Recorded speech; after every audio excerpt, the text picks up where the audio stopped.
Dans cette vidéo, nous allons parler de critères de divisibilité et plus précisément, savoir si un nombre est divisible par 5. Et donc en fait, ici, la règle est très simple. Un nombre est divisible par 5 si son chiffre des unités finit par 0 ou finit par 5. Donc c'est très facile. On va le tester ici sur plusieurs exemples. Nous avons A qui est égal ici à 1628. Le chiffre des unités, ici, c'est 8. C'est ni 0 ni 5. Donc très simplement, A, ici, n'est pas divisible par 5. Ensuite, on va passer à B. Ici, B, c'est 5230. Donc on va regarder le chiffre des unités. C'est 0.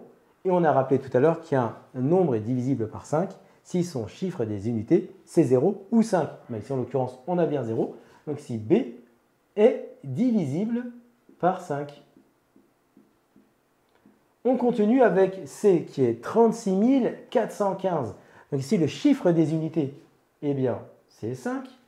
Un nombre est divisible par 5 si son chiffre des unités, c'est 0 ou 5. Donc ici, ça finit bien par 5. Donc C est divisible par 5. On continue avec D. Ici, D, c'est 12 512.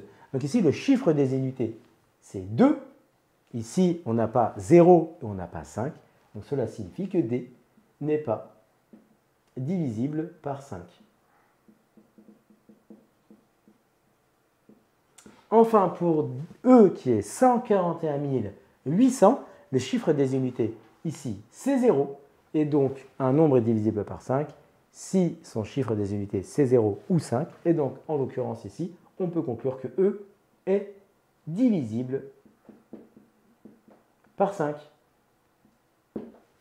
Comme tu as kiffé la vidéo et que tu veux des bonnes notes en maths, alors tu mets un pouce bleu, tu t'abonnes à notre chaîne, tu poses un commentaire, on y répond sans problème.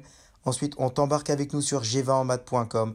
Des exercices corrigés, des détails de ouf avec ça. Plus d'excuses pour ne pas avoir de bonnes notes en maths. Et bien sûr, rendez-vous sur nos réseaux sociaux.